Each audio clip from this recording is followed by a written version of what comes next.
మీ పిల్లలు ఫారెన్లో చదవాలనేది మీ కల? మీ కలను నిజం చేసే ఏకైక సంస్థ విదేశ్ కన్సల్ట్స్.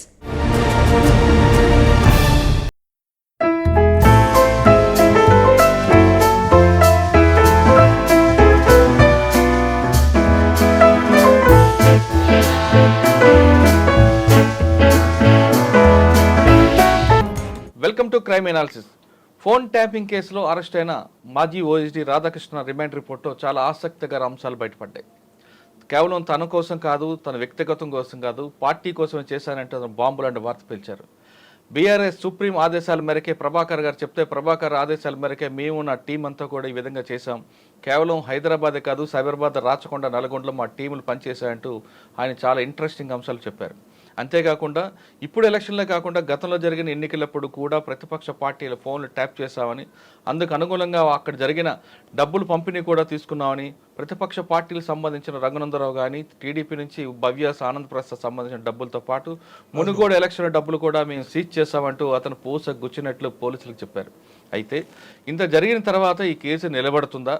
పోలీసుల అదుపులో ఉన్న ఒక వ్యక్తి ఇచ్చిన కన్ఫెక్షన్ అనేది కోర్టులో చెల్లుతుందా అనే అంశాలపై ప్రస్తుతం అంత మాట్లాడడానికి డాక్టర్ సర్వేశ్ రెడ్డి గారు, మాజీ పోలీస్ ఆఫీసర్, ప్రస్తుతం అంటున్నారు. ఆయన అడిగి ఈ కేసులో కరెక్ట్గా ప్రాపర్గా ఇన్వెస్టిగేషన్ చేయాలంటే ఏం చేయాలి? ఇప్పుడు రాధాకృష్ణ గారితో పాటు తిరుపతన్న, భుజంగరావు, పరిణితరావు ఇచ్చిన వాంగ్మూలం ఈ కేసుకి బలం చేకూరుతుందా లేదనే విషయాన్ని ఆయన అడిగి తెలుసుకుందాం. సార్ నమస్తే అండి. నమస్తే మురళి. సార్, టెలిఫోన్ ట్యాపింగ్ మన రోజు ఒక సీరియల్ లాగా నడుస్తుంది. ఇది ఈ సీరియల్లో రాధాకృష్ణ గారి రిమైండ్ రిపోర్ట్లో వచ్చిన అంశాలు చూసుకుంటే కొంచెం చాలా ఇంట్రెస్టింగ్ అనిపిస్తుంది. అంటే నీ చెప్పింది కాదు, ప్రభాకర్ గారు చెప్తారు మేము చేసాం, ప్రభాకర్ గారికి ఆయన చెప్తానే చేసాం అంటే ఇవన్నీ చెప్పుకుంటూ వస్తున్నారు. ఆయన కొన్ని ఎవిడెన్స్ కూడా ఇచ్చారు. సాధారణంగా పోలీస్ అదుపులో ఒక వ్యక్తి, నిందితుడిగా భావించే వ్యక్తి ఇచ్చిన వాంగ్మూలం చెల్లదంటూ సుప్రీంకోర్టు చాలా క్లియర్ కట్ స్టేట్మెంట్ ఇచ్చింది. ఇప్పుడు రాధాకృష్ణ గారు వచ్చారు.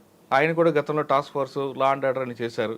ఇవన్నీ కూడా ఆయన తెలుసు. పోలీస్ అదుపులో నిందితుడు ఇచ్చే స్టేట్మెంట్ చెల్లదు అనే భావంతోనే అన్నీ చెప్పుకుంటూ పోసుకొచ్చినట్టు చెప్పుకెళ్ళిపోయారు. కావాలంటే వాడి డబ్బులు తీశారు, వీడి డబ్బులు తీశారు. కానీ మీకు సిఆర్పిసిలో ఏం చెప్తుందంటే, ఒక వ్యక్తి హత్య చేయమని చెప్తే, సుపారీస్తే, ఎగ్జిక్యూట్ చేసే వ్యక్తిని మీకు దొరికితే అది తుపాకీతో కాల్చాడా లేదా కత్తితో పొడిచాడా అన్నది ముందు సీజర్ చేయాలి. చేసిన తర్వాతే ఆ కన్ఫెక్షన్ తీసుకురావాలి. దాంతోపాటు సీజర్ చేయాలి. పోస్ట్ మార్టం రిపోర్ట్లో కత్తితో కాల్చాడా, తుపాకీతో కాల్చాడా, కత్తితో కాల్చి ఎంత ఎన్ని అడుగులు వెళ్ళింది, ఇవన్నీ పిఎంబి రిపోర్ట్ రావాలి. చనిపోయిన వ్యక్తి కానీ, బాధితుడు కానీ, వాళ్ళకి ఏంటి నష్టం జరిగింది ఈ వ్యక్తి చేయడం వల్ల అనేది అక్కడి నుంచి ఒక వాంగ్మూలం తీసుకోవాలి. ఇదంతా చేస్తేనే మీకు అతను శిక్ష వస్తుంది. కానీ ఇప్పుడు ఈ కేసులో రాధాకృష్ణ గారి వాంగ్మూలం ఉంది, అన్నింటిలో వస్తున్నాయి కేసు అని. కానీ సీజర్ అనేది ఎక్కడ కనపట్లేదు. సీజర్ లేకుండా కేసు అనేది ముందుకు వెళ్తుందా, కన్ఫెక్షన్ వస్తుందా, లేదు పూర్తిగా క్వాష్ కొట్టేసిన సందర్భాలు కూడా ఉంటాయి. దీన్ని ఏం చేయాలంటారు? Murali, mere confession is not admissible అని సుప్రీంకోర్టులో 100 జడ్జిమెంట్ ఉన్నాయి. అవును. Mere confession is not admissible under 27 of evidence act, right, which leads to recovery of the portion, recovery of the items whatever it is admissible.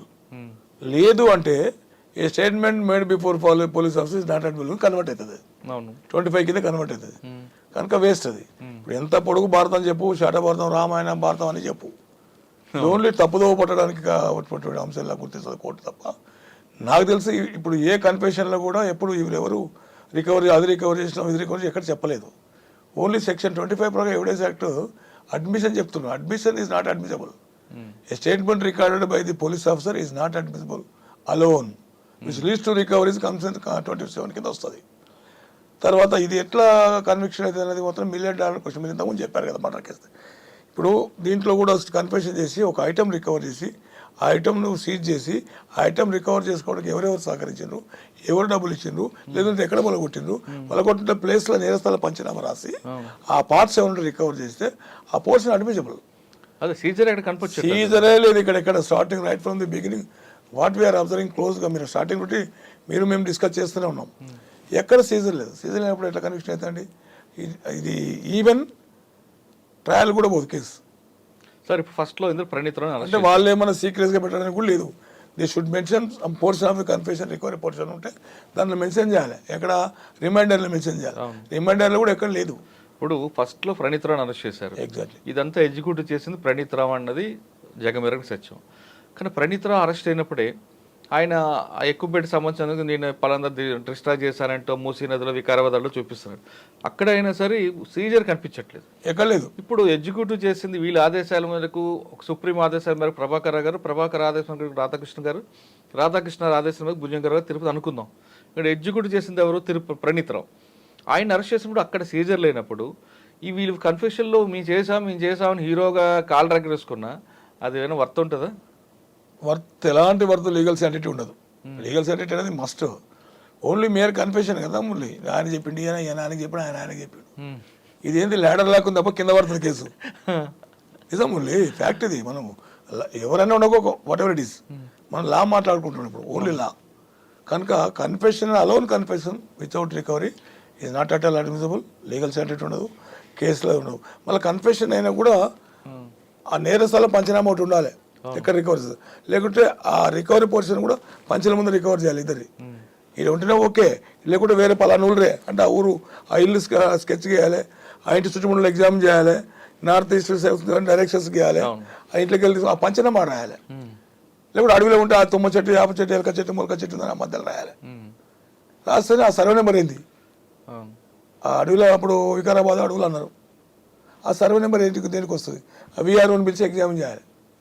Sir ఇప్పుడు సరే ఆ విషయం పక్కన పెడతాం. సీజర్ లేదు, సీజర్ లేని కేసుల్లో కన్విక్షన్ రావాలంటే ఏం చేయాలి చెప్పండి. పర్టికులర్గా మనం ఈ కేసే తీసుకుందాం. సీజర్ లేదు, forget about the conviction word. ఇప్పుడు కన్విక్షన్ రావాలంటే అథెంటిక్ ఎవిడెన్స్ ఉండాలి, ప్రైమరీ ఎవిడెన్స్ ఉండాలి, సెకండరీ ఎవిడెన్స్ ఉండాలి, సర్కమస్టెన్స్ ఎవిడెన్స్ ఉండాలి. ఇవన్నీ కనపడతలేవు కదా ముందు మనకు. అవును, అంటే వాళ్ళు ఇచ్చేదాన్ని బట్టి మనం ఉందో దాపెట్టినో తెలియదు, సీక్రెట్స్ ఆఫ్ ఇన్వెస్టిగేషన్ కవర్లో పెట్టి పెట్టినో తెలియదు మనకు. అది అందుకొరకు ఇవేం పాయింట్స్ అయితే కనపడతలేవు. ఇలాంటి సిచ్యువేషన్లో మనం ఎవిడెన్స్ ఛార్జ్ షీట్ ఒకవేళ చేసినా 482 కింద క్వాష్ అయిపోతుంది ఇమీడియట్లీ. ట్రయల్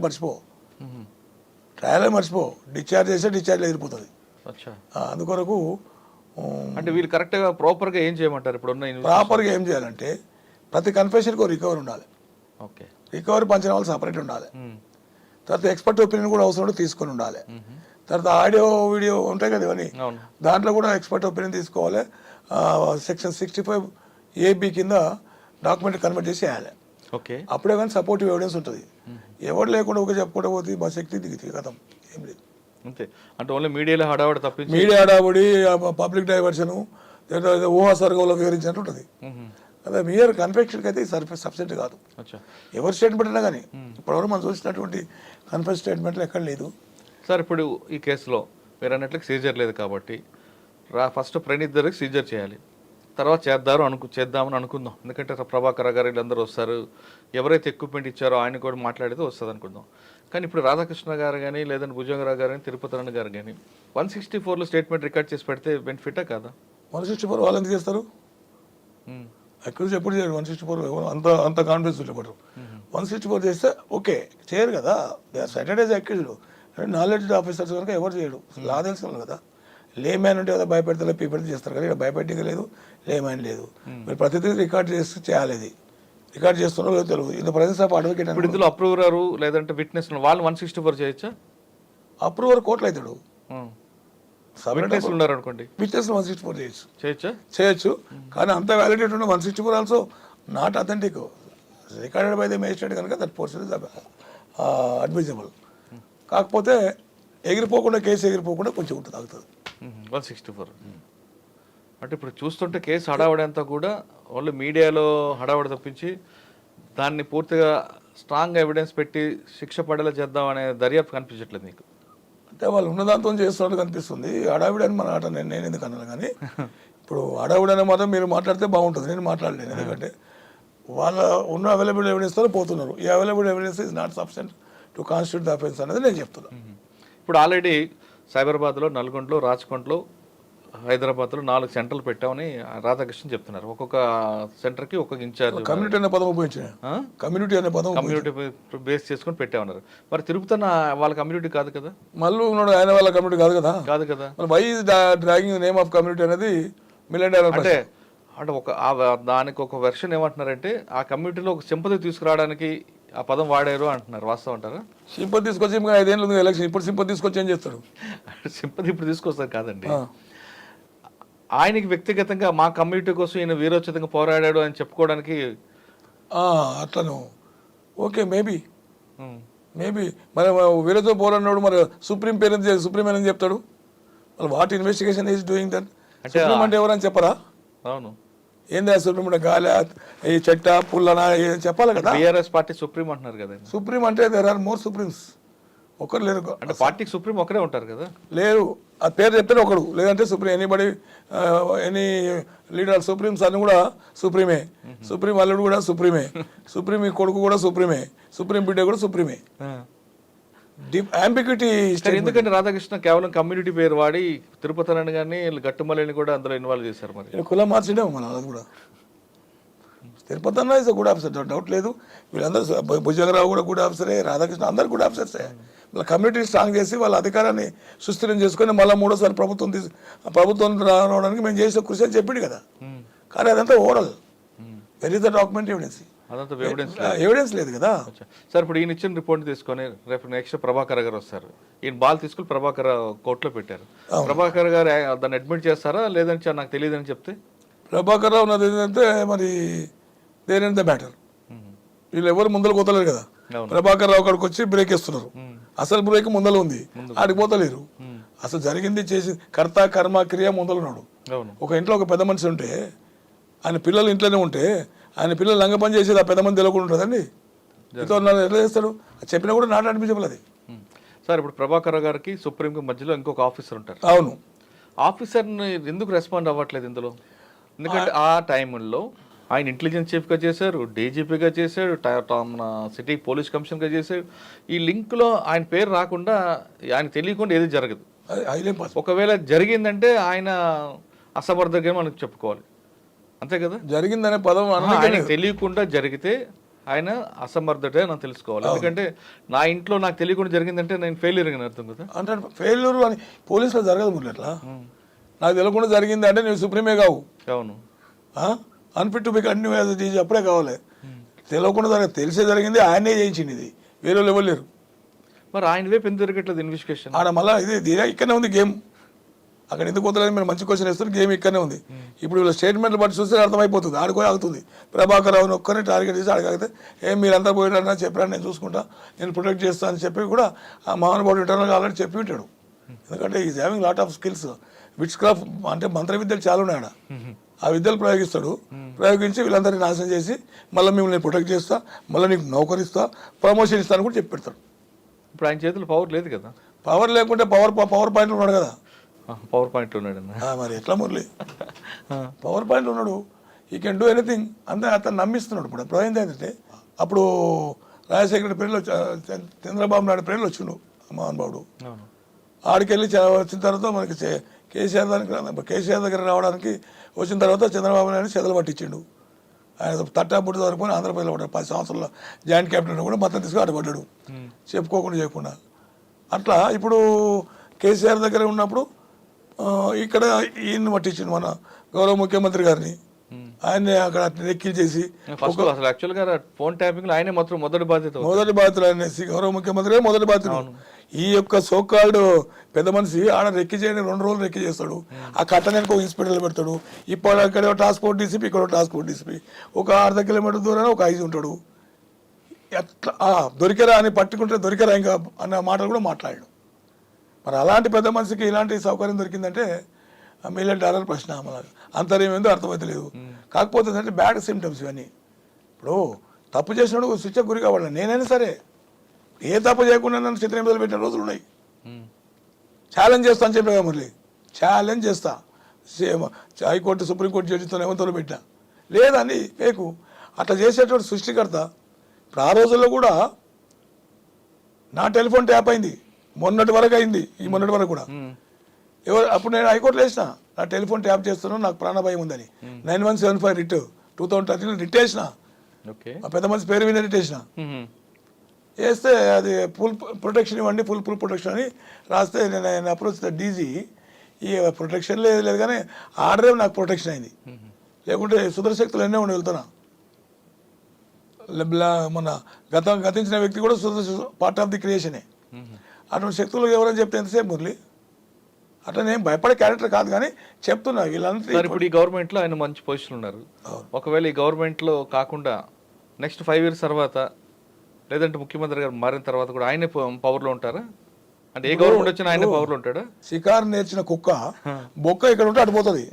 నెక్స్ట్ ఇక్కడికి బయట పోదనుకుందాం, ఒకవేళ పవర్ పోతే మళ్ళీ తల్లి జంప్ అయిపోయి మళ్ళీ ఇక్కడ ఏమేమి చేసిండు వీళ్ళని మొత్తం రికార్డింగ్ సెక్షన్ ఉంటుంది. ఆయన రకరకాల ప్లేసులు ఆయన మనసులో ఉన్నారు. ఇప్పుడు వేరే ఎవరు లేడు, అలా తీసుకొచ్చి ఆడబెట్టారు. ఎస్ఐబి డైరెక్ట్గా under control of the DG. ఆ రోజుల్లో ఎవరు డీజీ ఉంటే వాళ్ళే. బట్ డీజీ నాకు తెలియదు అని కొత్త రకం రామలు వేస్తే ఇది ఎక్కడ? ఇప్పుడు అన్ని ఇన్స్ట్రక్షన్స్ ఇచ్చి పలగొట్టినాక డిజైన్ చేసిన తర్వాత నువ్వు కేసు బయట పెట్టి నేను పెద్ద పట్టించిన అని ఒక రెఫరెన్స్ కొట్టుకుంటున్నవే, ఫెదర్ అని వారు హెడ్ కింద కొడుతున్నవే, అది కరెక్ట్ కాదు. ఎవరి డిపార్ట్మెంట్ ఎంటైర్ డిపార్ట్మెంట్ చెప్తుందండి, ఇవి సీక్రెట్ రికార్డ్ చేయి అంటే రికార్డ్ అంటే మళ్ళీ ట్యాపింగ్లో పోయిండు కానీ రికార్డ్ చేసి ఎవరిని అడిగి చెప్తారు. ఆయన బాధ్యత చాలా మంది ఉన్నారు, ఆయన బాధ్యతలు 100 మంది ఉన్నారు. ఇటువంటి శుద్రశక్తి కాలని పెట్టుకొని లంగ పనులు చేపించి అనుకొని మళ్ళీ ఎవరైనా మంచి వాళ్ళు ఆర్డర్ ఉన్న వ్యక్తులను తప్పు ఇరికించి రిమాండ్ చేస్తారు. ఓకే సార్, ఒకసారి మన కేసు గురించి వెళ్తాం. ఓకే, ఈ కేసులో సీజర్ లేదని మనకు విషయం చాలా క్లియర్గా తెలుస్తుంది. మీరు అన్నట్లుగా ఇన్వెస్టిగేషన్ అంటే డిఫెన్స్ వాళ్ళకి ఏమాత్రం అవకాశం కూడా కొంచెం సీక్రెట్ పెడితే పెట్టొచ్చేమో. ఇప్పుడు ఫస్ట్లో ఇందులో ఎగ్జిక్యూట్ చేసిన ప్రణీతరావు ఇప్పుడు 4 సెంటర్లు చెప్పారు ఆయన, నల్గొండ ఇవన్నీ కుట్ల. ప్రభాకర్ గారు చెప్పింది వచ్చిన తర్వాత ఆయన కన్ఫ్యూషన్లో తీసుకొని మళ్ళీ ప్రణీతరావు చెప్పింది వీరందరూ తీసుకొని ఈ 4 సెంటర్లో ఎక్కడైనా ఒక సీజర్ చేస్తే ఒక సీజర్ సరిపోదు, ఎవరిది వాళ్ళకే. అది 4 ఉన్నారు ఆల్రెడీ కస్టడీలో, ఈ 3 పెట్టి ఒక్కొక్క సీజర్ చేసుకొస్తే కేసు నిలబడుతుందా? అది కాదు మురళి, ఇప్పుడు మీరు ఏమన్నారు? ప్రణీతరావు గారు చెప్పినట్టుగా ఎక్విప్మెంట్ అంతా కూడా నేను తగలబెట్టాను అని మూసీ నదిలోనో వికారాబాద్లో పడేసి అన్నారు. అక్కడ ఎవరు దొరుకుంటే సీజ్ చేస్తుంటారు, రైట్? అది ప్రణీతరావు కన్ఫెషన్కి వస్తుంది. కానీ వీళ్ళందరికీ రావాలంటే వీళ్ళకి ఇంకొక సీజర్ కావాలి కదా వీళ్ళకి. Definitely for every confession then must be seizure. Joint seizures, joint confession ఎవరో చెప్తే దాన్ని తీసుకొని ఇరికేనికి లేదు Murali. Separate confession, separate seizure. అంటే ఒక్కొక్క వ్యక్తికి ఆ చెప్పిన కన్ఫెషన్ లో ఒక ఏదో డాక్యుమెంట్ కానీ వేరే వాట్ ఎవర్ ఇట్ ఇస్ ఏదో ఒకటి ఉండాలి. మీరు ఒకటి అన్నారు సీక్రెట్ గా ఉండొచ్చు, సీజర్ గా పంపించదు. సీక్రెట్స్ అనేది లేదు. Accused having every right CrPC ప్రకారం ఆయన కాపీ, ప్రతి ఒక్క కాపీ ఇవ్వాలి. రిమైండర్ కాపీ తీసుకుంటాడు, సీజర్ కాపీ తీసుకుంటాడు, ఎవ్రీథింగ్. ఏ రోజు ఇన్వెస్టిగేషన్ ఆ రోజు చేసి పంపాలి కోర్టుకు as per procedure, transparency of investigation. అది పంపాలంటే బెనిఫిట్ అవుట్ అవుట్ వస్తుంది. అట్లా ఇంపార్టెంట్ కేసులు నేను చెప్తున్నాను. అట్లా సీక్రెట్స్ ఏమైనా కోర్టులో పిటిషన్ ఇస్తే ఆటోమేటిక్గా కాపీలు ఇస్తారు. అక్కడ సీక్రెట్స్ ఏముంది? వీళ్ళకి అన్ని మూసుకొని పాలు తాగినట్టు. అంటే ఇప్పుడు నలుగురిని ఇప్పుడు ఎవరైతే ఉన్నారో వీళ్ళ నలుగురు పేరు మీద ఒక కన్ఫెషన్, ఒక సీజర్ ఉండాలి. మస్ట్ సీజర్ లేకపోతే అందులో కేసు అంటే సార్ ఇప్పుడు అందులో ఎగ్జిక్యూట్ చేసిన ప్రణీతరావు సీజర్ ఉందనుకోండి, వీళ్ళు 3కి సీజర్ లేకపోతే కేసు పోయినట్లేనా? That portion recover, that portion valid. Okay, 27 ప్రకారం Praneeth Rao statement confession statement reads recovery for that portion. Further names వచ్చినప్పుడు వాళ్ళ పనులు రికవరీ ఉంటేనే దీనికి వ్యాలిడ్. ఈయన చెప్పిన పదాలు ఇక్కడ చెప్పిన ప్రాపర్టీస్ వాళ్ళతో ఉన్నాయి అంటే వాళ్ళు అరేంజ్ చేసి అది రికవర్ చేస్తే కనెక్టివిటీ వస్తుంది, లేకుంటే రాదు. ఇప్పుడు ఇన్న రిమైండర్లో చూస్తే అది గుడ్ వర్క్ కింద వస్తుంది, బ్యాడ్ వర్క్ కింద రాదు. రికవర్ చేసి ఎలక్షన్ అప్పుడు అన్ని డబ్బులను రికవర్ చేసినాం, అది రికవర్ చేసినాం. టెలిఫోన్ ట్యాపింగ్ ఇన్స్ట్రుమెంట్ అప్పుడు ఎవిడెన్స్ లేదు కదా, దానికి ఎట్లా చేస్తావు నువ్వు? అక్కడెక్కడ వారి రికవర్ చేయాలి కదా ఏదో పోర్షన్స్. సార్ అందులో సీజర్లో రికవరీలో మీరు అన్నట్లుగా ఎక్విప్మెంట్ రికవర్ అయింది అనుకుందాం, విక్టిమ్ ఎవరు ఉండాలి కదా ఎక్కడ? ఒక్కొక్క దీంట్లో ఒక్కొక్క కేసులో మస్ట్ ఆ విక్టిమ్ స్టేట్మెంట్ కూడా మస్టే కదా. వీళ్ళందరూ స్టేట్మెంట్ రికార్డ్ చేయాలి. ఎవరిది? రాజగోపాల్ రెడ్డి గారు స్టేట్మెంట్ రికార్డ్. ఎవరు బెనిఫిషియర్, ఎవరు విక్టిమ్ అనేది must. Victim statement must. Victim statement must ఉండాలి. అక్కడ పైసలు పట్టుకున్నారు కదా, మీరు డినై చేస్తారు, ఎవరు నాది అని చెప్పరు. డినై చేయడం వల్ల విక్టిమ్ కింద ఎట్లా వస్తాడు? రాడు. దోజు ఎవరి పొజిషన్లో వాడే చెప్పుకోవాలాడు, లేదంటే ఫ్రీజ్ అయిపోతాడు. ఆల్రెడీ ఇద్దరు పేరు 3 పేర్లు చెప్పారు. ఒక దగ్గర ₹1 కోటి, ఒక దగ్గర 3 కోట్లు రికవరీ పట్టుకున్నా సీజ్ చేస్తాం. వాళ్ళు ఆల్రెడీ అరెస్ట్ ఎఫ్ఐఆర్ కేసులో వాళ్ళ మీద ఎఫ్ఐఆర్ ఉంది. వాళ్ళ రిపోర్ట్ తీసుకోవచ్చా? వాళ్ళ వాంగ్మూలం పనికొస్తుంది అంటారా? ఎవరిది? ఈ 3 పేర్లు. ఈ 3 పేర్లు కొరాపరేషన్ కింద పనికొస్తుంది. డబ్బులు పంచుతున్నాం, డబ్బులు వచ్చి పట్టుకున్నాం, ఇచ్చినాం చెప్తారు తప్ప అది in what way disconnected tapping point of వ్యూలో ఎవిడెన్స్ కావాలి. ఇది question case is telephone tapping. అవును, cell phone tapping, telephone whatever tappings, digital transfer also tapping కింద వస్తుంది. మళ్ళీ ఇక్కడ ఎక్కడ ఉంది? లేదు కదా. ఆయన డబ్బులు పట్టుకున్నాము, ఎలక్షన్ పట్టుకొని సీజ్ చేసినా చెప్తాడు, నా డబ్బులు కావాలి చెప్తాను ఆయన. డినే చేసి రాడబుల్ అంటే ఇన్కమ్ ట్యాక్స్ వస్తుంది మళ్ళీ మధ్యలో. సరే వాళ్ళు ఆల్రెడీ అడ్మిట్ చేశారు ఈ డబ్బులు మావే, మా ఫండ్ ఇక్కడి నుంచి వెళ్తుందని. అటువంటిప్పుడు ఏం చేయొచ్చు? అక్కడ అడ్మిట్ చేస్తే ఫండ్ వెళ్తుంది అన్నప్పుడు ఎగ్జామ్ చేయాలని తప్పకుండా. మళ్ళీ ఎంతో అక్కడ వెళ్తుందో ఎట్లా తెలిసింది అంటే ట్యాపింగ్. అంటే అందులో ఒక కేసులో ఎఫ్ఐఆర్ అయింది, రాధాకృష్ణ టీం పట్టుకుంది, ఆ ప్రాపర్టీ ఆ అమౌంట్ ఎలక్షన్ కోసం తీసుకెళ్తున్నా వాళ్ళు చెప్తున్నారు. లింగంపల్లి కేసు ఏదో ఆ కేసులో ఆ కేసు క్వాష్ అయింది. క్వాష్ అయిన తర్వాత ఇప్పుడు ఇందులో ఆయన స్టేట్మెంట్ యూస్ఫుల్లా కాదా? యూస్ఫుల్ కాదు. ఇప్పుడు క్వాష్ అయినాక అమౌంట్ క్లెయిమ్ చెప్తారు కదా, నాది బయట అమౌంట్, నాది అనవసరంగా పట్టుకున్నారు, నేను ఇది ఎలక్షన్ సంబంధం కాదు, నేను పలాని బిజినెస్ తీసుకుపోదని చెప్పి హైకోర్టు లేదు డైరెక్ట్ తీసుకుంటారు. కరెక్టే, కానీ నా ఫోన్ ట్యాప్ చేస్తున్నారని ఈ ఒక్క విషయం కాదు చాలా విషయాలు లీక్ అయిన ఆయన ఏమైనా కంప్లైంట్ ఇస్తే ఆయన కంప్లైంట్ ఇస్తే వ్యాలిడిటీ ఉంటుంది. వితౌట్ లేకుండా నాతో ఎట్లా ఐడెంటిఫై చేసిండు, నా లెజిటిమేట్ ప్రాపర్టీ వచ్చి పట్టుకొని నన్ను ఇన్సల్ట్ చేసిండు అని ఆయన కంప్లైంట్ ఇచ్చేస్తే మాత్రం ఈయన అగైన్ రెస్పాన్సిబిలిటీ వస్తుంది, ఫిక్స్ అవుతుంది. అచ్చా, కానీ మీకు ఎలక్షన్ కమిషన్ కూడా ఫోన్ ట్యాపింగ్ చేసి ఫండ్ పట్టుకోమని ఇక్కడ చెప్పలేదు కదండి. చెప్పదు, ట్యాపింగ్ ఏమని ఎవరు చెప్పారండి, చెప్పరు కదా. అవును, డబ్బులు ట్రాన్స్ఫర్ అవుతున్నప్పుడు పట్టుకోమంది, వెహికల్ చెక్ చేసి పట్టుకోమని చెప్తారు తప్ప. కానీ వాళ్ళ ఇంట్లో ఇంట్లో బాత్రూంలో కెమెరా పెట్టి చుట్టుముట్టు కెమెరాలు పెట్టి ట్యాప్ అయినా పట్టుకొచ్చి పెట్టి అది ఎలక్షన్ కమిషన్ చెప్పదండి, చెప్పదు. కాబట్టి ఈయన ఇప్పుడు ఎవరైతే 3 పేర్లు చెప్పారు రాధాకృష్ణ, వాళ్ళ 3 పోలీస్ కంప్లైంట్ ఇచ్చి మాకు తెలియకుండా మా ఫోన్ ట్యాప్ చేసాడని కంప్లైంట్ ఇస్తే అది వాల్యుబుల్ కాదా? వాల్యుబులే. ఇప్పుడు అమౌంట్ సీజ్ అది డిఫరెంట్, అది ఎలక్షన్ పాయింట్ ఆఫ్ వ్యూలో. ఈ ట్యాప్ చేయడం అనేది వాళ్ళు చెప్తారు కదా, వ్యాలిడ్ ఉంటుంది, వాల్యుబుల్ ఉంటుంది. ట్యాప్ చేసి పట్టుకున్నాను ఆల్రెడీ ఇచ్చాడు కదా రిపోర్ట్ ఈయన ఇచ్చిండు రాధాకృష్ణ, కానీ వాళ్ళ స్టేట్మెంట్ రికార్డు కొరాపరేషన్ వస్తుంది. ఓకే, వాళ్ళు డినై చేస్తే అట్లా కాదు. అందుకని సార్ ఫైనల్గా చెప్పండి, ఈ కేసు ప్రాపర్గా వెళ్ళాలి అంటే ఒక శిక్ష పడే విధంగా వెళ్ళి ఇంకొక వాళ్ళు ఇటువంటి పని చేయకుండా మెసేజ్ పోవాలంటే ఏం చేయాలి? లేదు ఇది కేవలం మీడియాలో హడావడి చేసి కొంతకాలంకి టుస్ట్ అనిపిస్తే ఏం చేయాలి? దీపావళి టపాసులకు చూస్తుంటే కథం అయిపోతుంది అనుకుంటే మాత్రం వేస్ట్. శిక్ష పడాలి చేయాలనుకుంటే మాత్రం ఇన్వెస్టిగేషన్ ప్రాపర్ లైన్లో పోవాలి. ఇప్పుడు డాక్యుమెంట్ ఎవిడెన్స్ ఉంటుంది, ఇట్లా సర్కమస్ ఎవిడెన్స్ ఉంటుంది, ఐ విట్నెసెస్ ఉంటారు, కొరాబరేటివ్ ఎవిడెన్స్ ఉంటుంది, ఇవన్నీ కూడా రికార్డ్ చేయాలి. చేస్తున్నచ్చు అనుకుంటే, ఎందుకంటే వాళ్ళంతా ఇన్వెస్టిగేషన్ సుప్రీం స్పెషలైజేషన్ పర్సన్స్నే పెడతారు జనరల్గా. 4 నెలలతో ఒక డీసీపీ సూపర్వైజర్ నడుస్తుంది కనుక వాళ్ళు గైడ్ చేస్తారు ప్రాపర్గా అని మనం ప్రెజ్యూమ్ చేయాలి. కానీ రాధాకృష్ణ గారు అంత ఓపెన్గా చెప్పడం ఏమైనా కారణం ఏమనుకోవచ్చు? రాధాకృష్ణ బాల్ అక్కడ పక్కేసిండు, ఆయన కనెక్షన్ ఎట్లుంటుంది ఈయనకు రాధాకృష్ణకు, సుప్రీం అనే కనెక్షన్ వాడు పెట్టాడు కదా, సుప్రీం వాడు ఆయన చెప్తే ఆయన ఈయన చెప్పినట్టు, మళ్ళీ ఈయన ఆయన చెప్పిండు ఆయన చెప్పినట్టు ఇట్లా కాదు కదా. మళ్ళీ ఇంకా వచ్చి మళ్ళీ బాల్ ఇక్కడ ఆగింది. సుప్రీం అనే పదం క్లియర్గా వచ్చింటేనేమో రికవరీ పోర్షన్ ఉంటుంది కదా, కనెక్టివిటీ ఇస్తారు వీళ్ళు, రికవరీలో కనెక్టివిటీ ఇస్తారు, స్టాండ్ అవుతుంది కదా సెకండ్ క్వశ్చన్. అట్లా ఆ పొజిషన్ అట్టుంటే మాత్రం డెఫినెట్గా ఆయన పేరు బయటకు వస్తుంది, నోటీస్ సర్వ్ చేయడానికి వీలుంటుంది. ఇక మన వాళ్ళు మీడియా వాళ్ళు ఊహించుకుంటున్నారు సీఎం అయిపోయాడు, వాళ్ళు పేరే రాలే కదా, name has to be disclose, evidence has to be. దీంట్లో ఇంటి పెద్ద మనిషి పాత్రనే ఉంటుంది. సార్ ఆయన చెప్పాడు నేను చెప్తున్నాడు, ఆయన దగ్గరకు వెళ్ళేసరికి నేను చెప్పలేదు అన్నాడు అనుకోండి, అప్పుడు ఏమవుతుంది? Hearsay evidence is not admissible అని లా చెప్తుంది. హియర్సే ఎవిడెన్స్ చెవులిని నోరుతో చెప్పింది కాదు, కన్నతో చూసింది ఎవిడెన్స్ అని చెప్తాను. ఇప్పుడు చెవులిని చెప్పిన కథ కానీ చెప్తుంది ఆవు కథ లేక, అందుకొరకు అడ్మిసిబుల్ కాదు అది. ఆయన కూడా ఫిక్సప్ చేయడానికి ఎక్కడ లేదు కదా. లేదు, మళ్ళీ హియర్సే ఆయన ఓవరాల్ గా చెప్పుంటాడు, మా పార్టీ గెలవ చూడండి అంటే వీళ్ళు ఓవర్ యాక్షన్ చేసి ఉండొచ్చు కదా. ఓవరాల్ గా చెప్పింటాడు, మోరల్ గా కూడా బైండింగ్ ఉంటుంది. సార్ ఓవరాల్ గా మన పార్టీ గెలిచే విధంగా చూడండి అని ఒక మాట అని ఉండొచ్చు అనుకుందాం. అవును, లీగల్ గా ఇల్లీగల్ గా చేయమని నేను చెప్పుండకపోవచ్చు అనుకుందాం, అది అనుకుందాం, అట్లా కూడా అనుకుందాం. అవును, కానీ వీళ్ళు ఓవర్ యాక్షన్ చేసి దీన్ని బిల్డప్ చేసుకుంటూ వెళ్తే ఆయన దగ్గర మార్కులు కొట్టాలనే కాన్సెప్ట్ చేసుకోవచ్చు. ఆయన ఎందుకు బాధ్యత అవుతాడు? అరెస్ట్ వరకు పనికి వస్తుంది, తర్వాత స్టాండ్ కాదు. ఆయన బాధ్యత చేయడం కరెక్ట్ కాదు కదా. ఇప్పుడు ఒక స్టేట్మెంట్, నేను ఒక పొజిషన్ ఉన్నాను సార్, లేదా మీరే ఒక పొజిషన్ ఉన్నారు, మీరు నేను కలిసి కొన్ని సంవత్సరాలు జర్నీ చేస్తున్నాం, నెక్స్ట్ మనం పవర్లో రావాలి, మీరు అడిగి ఉండొచ్చు నాకు, నీకు పోస్ట్ ఇచ్చాను హెల్ప్ చేయు, మన పార్టీ మళ్ళీ రావాలి విధంగా కోఆపరేట్ చేయని ఉంటారు. మీరు లీగలా ఇల్లీగలా నాకు చెప్పలేదు, జస్ట్ ఒక చిన్న రిక్వెస్ట్ లాగా అన్నారు. నేను మిమ్మల్ని మీ దగ్గర మార్కులు కొట్టడానికి నేను ఇవన్నీ అక్రమాలను దండుకుంటూ తీసుకొచ్చా. నిజంగా నా ప్రభుత్వం వచ్చుంటే మీ దగ్గర మార్కులు కొట్టేవాడిని, మీరు రాలేదు కాబట్టి ఇప్పుడు మిమ్మల్ని నేను ఫిక్సప్ చేస్తా ఉంటే మీరు చెప్తే కాబట్టి నేను చేశాను అని చెప్పింది తప్పించుకున్నది, అది మీకు వాల్యుబుల్ కాదు. దానికి ఎవిడెన్స్ అని మీరే పడుతున్నారు. ఏ రోజు ఎప్పుడు ఎక్కడ చెప్పినది కూడా వస్తుంది స్టేట్మెంట్. కరెక్టే సార్, వచ్చినా నేను నీలా చెప్పలేదు కదండి. చెప్పలేదంటే టవర్ లొకేషన్ ఉంటుంది, presume, may presume, shall presume, conclusive proof అని ఉంటుంది ఎవిడెన్స్. అట్లా నేను లీగల్గా చేయమని కానీ ఇల్లీగల్గా చేయమని చెప్పలేదు. అవును, మీకు నా దగ్గర మార్కులు కొట్టడానికి మీరే ముందుకు వెళ్ళారు. అది ఎప్పుడు వస్తుంది మురళి? డిఫెన్స్లో అడ్వకేట్ పెట్టినప్పుడు వస్తుంది, ముందు రాదు కదా. అరెస్ట్కి అయితే స్టేట్మెంట్ పనికి వస్తుంది కదా. అందుకే అక్కడ టెలిగ్రాఫ్ యాక్ట్ పెట్టాలని వాళ్ళు చూస్తున్నారు. టెలిగ్రాఫ్ యాక్ట్ అదే section 40 abetment or inducing computer offence దాని కింద పనికి వస్తుంది.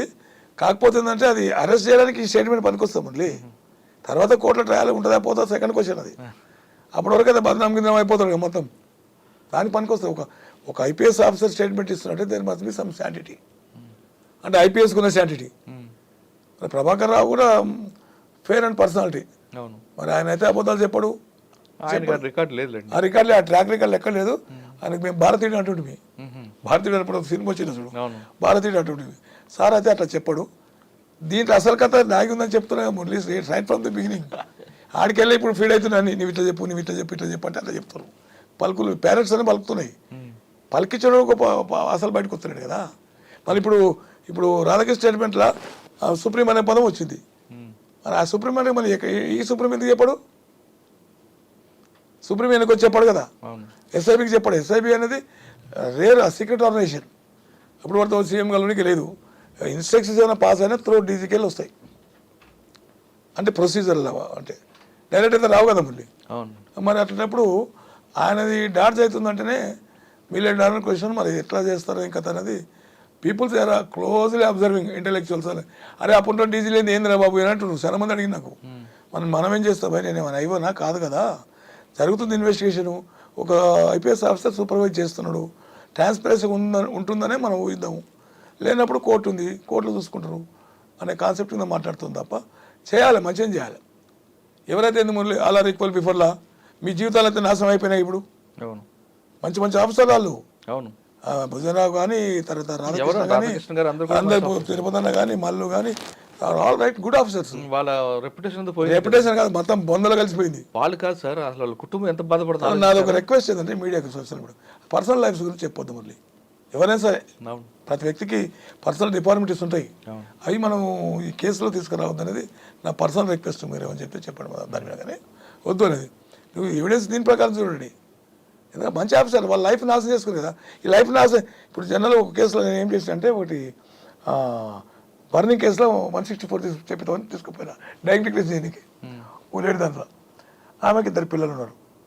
ఆడికి పోయిన తర్వాత ఆమెను అడిగాడు, ఏమమ్మని అసలు భర్త పెట్టెలు వచ్చి చంపినాడు, కారణం పోషను.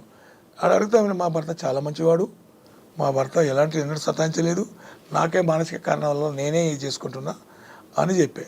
ఇంకా స్టేట్మెంట్ అంతా ఉల్టా ఉంది. ఇక్కడ పేరెంట్స్ మేజిస్ట్రేట్ గారు ఆ రోజు అన్నాడు, అరే చచ్చిపోయేటప్పుడు నిజం చెప్పి చావాలి కదా భయ్, చనిపోయేటప్పుడు నిజం చెప్పి చావాలి కదా. పాపం స్త్రీ చాలా గొప్పది అండి. మమకారం మీద పిల్లల మీద మమకారం, నేను పోతే పోతా ఎట్లా బతుకుని పిల్లలన్నా ధర్మారుడు మంచిగా చూసుకుంటున్న కాన్సెప్ట్ కింద ఆ స్త్రీ అంత గొప్ప సాక్రిఫైస్ చేసింది అని ఒక పెద్ద మాట మాట్లాడాడు. ఇప్పుడు వీళ్ళు గొంతులకు వస్తున్నారు కదా, వీళ్ళ రెప్యుటేషన్ దెబ్బతిన్నది. వాళ్ళ రెప్యుటేషన్ కాదు సార్, అసలు కుటుంబం ఫ్యామిలీస్ బయట పిల్లలు చుట్టుపక్కల అందరూ. ఎందుకు వీళ్ళు ఏదైనా మీ పోలీసులు ఎలాగుంటుందండి సార్, పౌరులు ఉన్నప్పుడు మావాడు అని అందరూ వస్తారు సార్, కింద పడగానే అందరూ చుట్టాలు చెప్తారు. అందుకొరకు అది వీళ్ళంతా దాపెట్టుకుని ఉండాల్సిన అవసరం. వీళ్ళందరికీ ఆయన దగ్గరనే ఆ బాస్ సుప్రీం, వీళ్ళందరి దగ్గరనే మా డిపార్ట్మెంట్ సుప్రీం, వీళ్ళందరి దగ్గర వీళ్ళంతా శిశులే అక్కడ. అప్పుడు ఇన్స్ట్రక్షన్స్ ఏమైనా ఉన్నాయని నేను సస్పెక్ట్ చేస్తున్నా. మీకు అందరికి ఎందుకు పోయి పోయిరా పోటీ ఇట్లా నేను మళ్ళీ బతికిస్తా, మళ్ళీ మీకు ప్రమోషన్ ఇస్తా, మళ్ళీ మిమ్మల్ని జనజీవన సంస్థలు కలుపుతానే ఒక వర్డ్ ఇచ్చినట్లు కనిపించింది నాకు. కనిపిస్తుంది వినిపిస్తుంది కూడా. రాధాకృష్ణ గారు చెప్తున్నట్లుగా పొలిటికల్ సుప్రీం కాదు, పోలీస్ సుప్రీంను పట్టుకోవాలంటున్నారు సర్వేశ్వరరెడ్డి గారు. పొలిటికల్లా పోలీస్ అని కదా, కానీ ఇప్పుడు అరెస్ట్ అయిన వారి జీవితాలు మాత్రం వాళ్ళ కుటుంబాలు చాలా మానసిక క్షోభ గురవుతున్న విషయం చాలా అర్థమవుతుంది. ఇప్పుడు అరెస్ట్ అయిన అందరూ కూడా వాళ్ళ సర్వీస్లో మంచిగా పనిచేశారు, చాలా మంచి పేరు తెచ్చుకున్నారు, లా అండ్ ఆర్డర్ కంట్రోల్ కూడా బాగా చేశారు, ఇన్వెస్టిగేషన్ పర్ఫెక్ట్గా చేశారు. కానీ అన్ఫార్చునేట్లీ ఈ సంఘటనలు ఇరుక్కోవడం, పై ఆఫీసర్ చెప్పింది మాట వేదం అనుకుంటూ ముందుకు వెళ్తే ఏం జరుగుతుందో అనే దానికి ఈ నలుగురు కేస్ స్టడీ ఒక బెస్ట్ ఎగ్జాంపుల్ అంటున్నారు సర్వేశ్వరరెడ్డి గారు. ఇకపైనా సరే పై ఆఫీసర్ మనవాడా, మన కొలుపోడా, మన ఊరోడా అని చెప్తే మాత్రం వాళ్ళు చెప్పింది ఓరల్గా చెప్పింది వినద్దు, బై డాక్యుమెంట్ అయితేనే వినండి, లేదంటే ఇటువంటి వాళ్ళ పరిస్థితి మీకు కూడా ఎదురే అవకాశం ఉందంటూ కింద ఇప్పుడు డిపార్ట్మెంట్లో ఉన్న వాళ్ళకి రాజు సర్వీస్ రెడ్డి అంటారు.